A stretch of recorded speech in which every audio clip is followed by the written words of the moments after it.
संयुक्तम् एकबिल्वं शिवार्पणम् अक्षमालाधरं रुद्रम्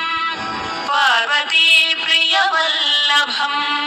चन्द्रशेखरमीशानम् एकबिल्वं शिवार्पणम् त्रिलोचनं दशभुजम् दुर्गादेहार्थधारिणम् विभूत्यभ्यर्चितं देवम् एकबिल्वं शिवार्पणम् त्रिशूलधारिणं देवम् नागाभरणसुन्दरम् चन्द्रशेखरमीशानम् एकबिल्वं शिवार्पणम्